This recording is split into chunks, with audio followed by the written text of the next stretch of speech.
Oh, baby! You told me to let it rip. I'm going to let it rip here on the Football Friday.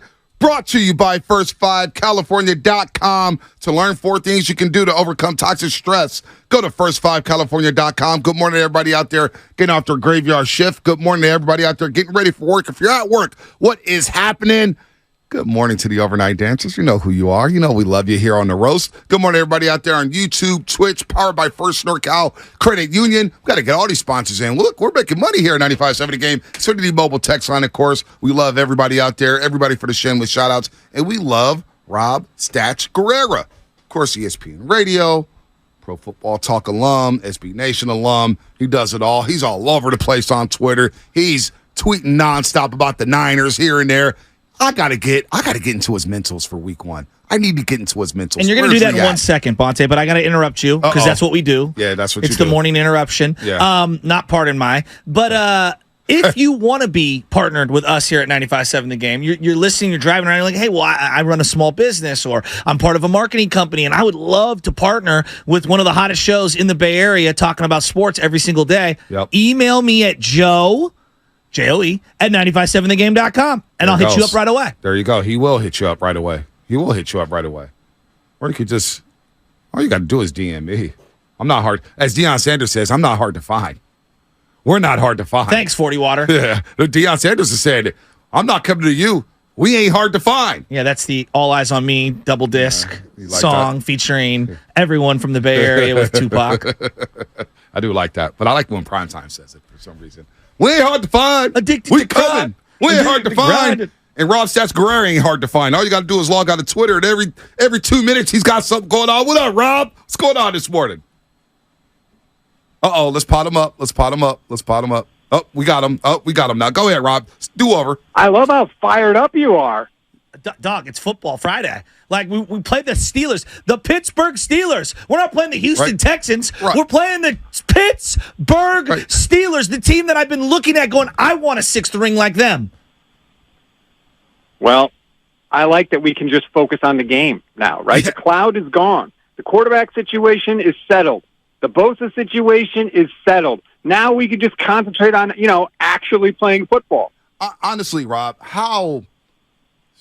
I don't even know if stressful is the word, but obviously there was a lot of tension talking about the quarterback stuff and a lot of tension talking about Nick Bosa.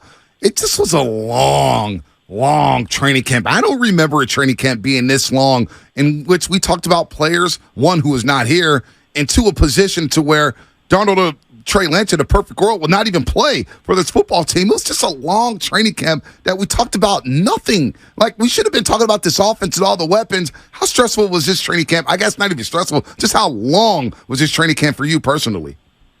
I think it was not just long for me and the fans out there. I think it was long for Kyle Shanahan. Look how light Kyle Shanahan was in that press conference with Bosa came back. Yeah. Smiling. I haven't seen Kyle Shanahan smile in I don't know how long.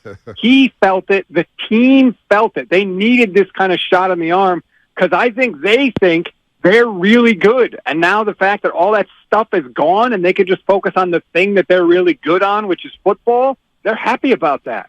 Well, how good is this team right now, Rob? And how good will this team be in 2023?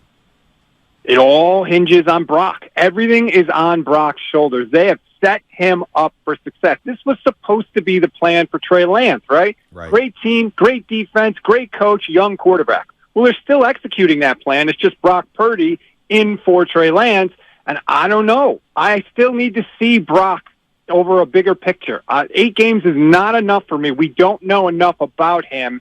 If he can play anything close to what he played like last year, we're going to be talking about this team for a long time. Well, Rob, I'm going to go in the other direction. I don't think it's all on Brock. In fact, I just think that Brock needs to, be adequate and slightly above that. Like, I'm watching Kansas City. They gave that guy $50 million, and everybody would give that guy $50 million in Patrick Mahomes. But building the team around him becomes infinitely more difficult when you're paying the quarterback that much money. So, I'm looking at the weapons that the Niners have.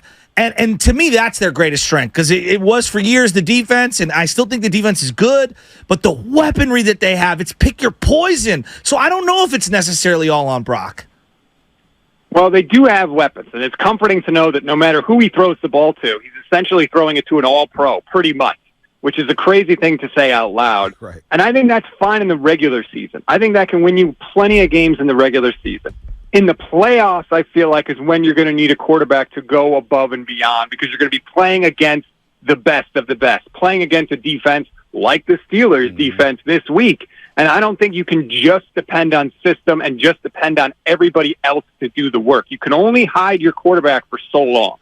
I think I agree with that. Once you get down the stretch, he's going to have to make some plays. It does feel to me, though, like Deebo Samuel's flying under the radar this year. I mean, this was the most important player in 2021 for the Niners. Had a down year last year, exploded in the playoff game when he had Christian McCaffrey alongside of him. I mean, he really popped in that game. He looks like he's ready for a monster year, and no one's talking about it. I hope that he is. And I hope that he gets used more as a real wide receiver like we saw a couple of years ago. He was not at his best last year, and clearly I think that was reflected in how Kyle Shanahan used Deebo Samuel. Think about this. Almost 40% of Brock Purdy's passes last year were at or behind the line of scrimmage. 40%. Huh. I need to see Deebo and Ayuk be used down the field, because I always say this with Deebo. If the first tackle he has to break is a defensive back instead of a linebacker, he can make a big play and take it to the house. But when you're throwing him the ball a yard past the line of scrimmage, you're making it a lot tougher for him to make those plays. So I hope that Deebo is in shape enough to get open down the field like a real wide receiver, because then he can be as dangerous as any player in the game. That's a great point, Rob. Rob Stats Guerrera, Gold Standard Network, 49ers, ESPN Radio, does a great job covering the 49ers. And their secondary with Joey Porter Jr., a rookie. We know rookie corners, no matter how well how high you're drafted, they struggle in this league. Patrick Peterson, he's 33 years old. Levi Wallace, I don't think he's the greatest corner in the world. So you make a great point there about going at their secondary there down the field, not behind the line of scrimmage. Defensively, all right, Nick Bosa's back. All right, I'm looking at the other edge, whether it's Drake Jackson or Cleve Farrell. To me, Rob, that is the X factor for this defense all season long.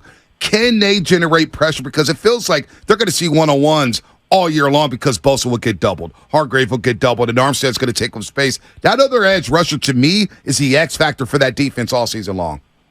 It's almost like the Brock Purdy of edge rushers, like you were just saying, Joe, right? Like, he doesn't have to be great. Well, Drake Jackson doesn't have to be great, because there's going to be so much attention focused on everybody else on the line of scrimmage. I think if Drake Jackson just doesn't get blown up, he's going to get like 4 or 5 kind of right place, right time sacks, because I think the quarterback is constantly going to be pushed towards his side of the field because of everything else that's on the other side of the line. Who's the guy we're not talking about in a positive way that we should be? Oh, that's a good question. I'm going to go with Dre Greenlaw. I feel like Dre Greenlaw just doesn't get a lot of love. He's never a captain for the team. The dude is flying all over the field. Fred Warner even said, whatever you think about me, think that way about Dre Greenlaw. So I think I'm going to go with Greenlaw, because that guy is, first of all, he's crazy. He's literally out there just punching people, trying to get the ball away. He's really, really good, but he doesn't get the love that other people get. You know, we were doing an interview with Fred Warner before training camp one of the days, and we walked onto the field as they were practicing, and Fred Warner came over. We said, thank you. Dre Greenlaw comes over. I'm not a very tall guy. Seeing the size of Dre Greenlaw, I mean, clearly physically he's humongous, but I'm talking about height-wise. I couldn't get over how short he was in comparison to some of these other guys. He blows dudes up. I don't think people realize the dude is a cannonball. Well, let me jump in here real quick. He comes over to us, Rob. He's unreal. And I'm like, Drake, give me the, when he hits his helmet before games and he set the tone. And he goes, nah, man, y'all gonna get me in trouble, man. It's just training camp. He goes back into the defense, and they're not even wearing pads yet. And he blows up McCaffrey in the next play. It's like, yeah, this guy's insane. He's this completely insane. I like that call with Drake Greenlaw. And if he can stay healthy, I don't know about the linebacker depth. Everybody's going crazy about the linebacker depth. But if Greenlaw goes down, there is a drop-off between Greenlaw and that next best linebacker on his team, Rob. Well, first of all, I don't like you putting our whole season at risk by hyping up Dre Greenlaw so he blows up Christian McCaffrey. Let's just say that. But the linebacker depth, I feel like the 49ers, a lot of people say this is like a top roster in the league. I don't know if it's a top 53-man roster in the league. I think it's maybe a top 22-man roster in the league. So I have a lot of questions about the depth beyond the starters. Should we be concerned with this Hufanga injury? We never heard of this knee injury before.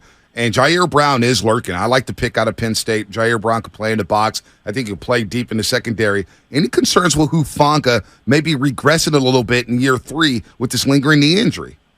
Yeah, I mean, I am a little concerned. I'm not a doctor, and I don't pretend to be one, but I saw a lot of doctors online saying that this Baker cyst could be a sign of a problem with his meniscus. And that's a scary thing. That's a long-term injury. You know, that's something that obviously is going to take him out of the picture. You're talking about an all-pro safety that may not be there. Now, I know I'm jumping the gun. I'm getting ahead of things here. We don't actually know the full details, but it is a scary prospect to come up with him. I mean, we haven't even played yet, and he's already nursing this thing before we get going. Bigger question mark for you, Colton McKivitz at right tackle or Jake Moody at kicker? What? Oh, man. That is – I got to go with Moody just because I've seen a little of McKivitz, and I've seen almost nothing of Jake Moody. Now he's going to Pittsburgh, an incredibly tough place to kick, and it's raining in Pittsburgh, by the way. The weather is not good. Can we get a week 1 game that's dry, for the love of God? But apparently we're not going to, so good luck, Jake. Oh, come on. We sound like some whiny California boys. A little rain don't hurt nobody. Come on, man. I love the rain. This is football. This is football weather. Colton McKivitz, by the way. I'm more concerned about him, Rob.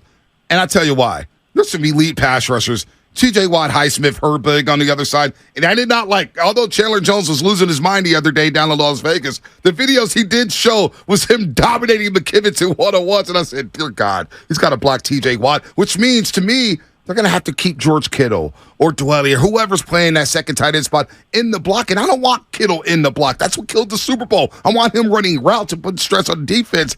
McKivitz is a worry for me. That is a problem on this offensive line.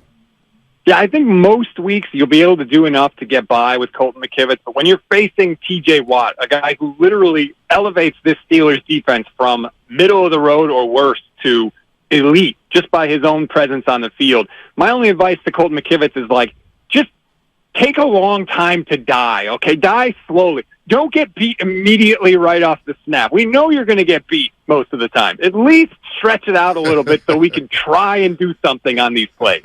2 seconds, 3 seconds. Don't just get blown up and snap.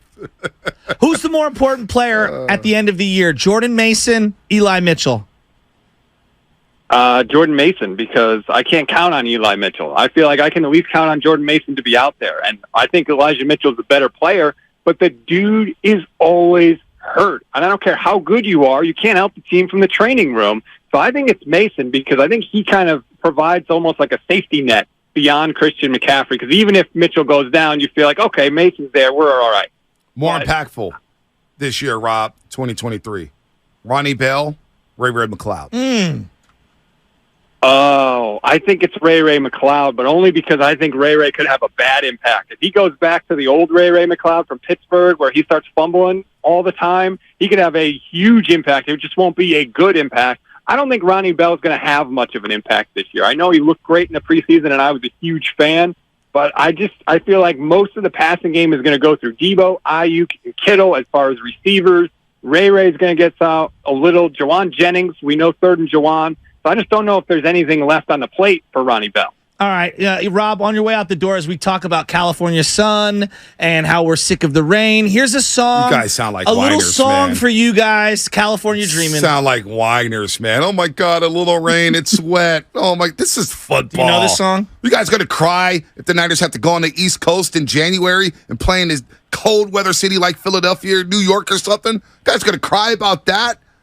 Jeez. I just want a dry game in week 1. I don't want to have all these caveats when we talk about this team for a week. Yeah, but it was raining. Yeah, but this. Just let me get a dry field so the Niners can go out there and pound the Steelers into dust. All right, quick 2 parts. If the Niners win, what has to happen? They have to take care of the football first and foremost. I know Patrick Peterson's out there talking that junk that he's going to get an interception on Brock Purdy. By the way, I loved Brock's response to that.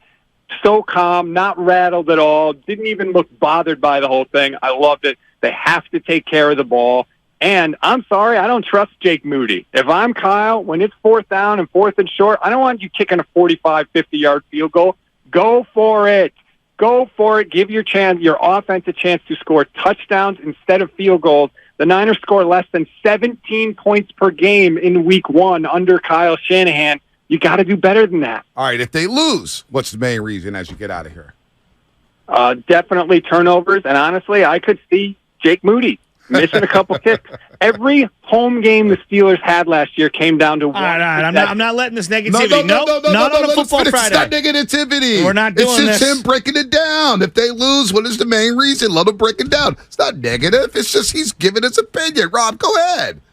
Well, you asked me about if they lost. I picked them to win this week. All right, there you go. Let's end it there. Right. Let's end it on a positive. It's like hitting the jumper before you leave the gym. You negative. You guys are, oh my God, the rain, and then jumping down this store. Rob Stats Guerrera. We're going to do it all season long, man. We always appreciate the time. You do a great Thanks, job. Rob. Keep doing a great job there.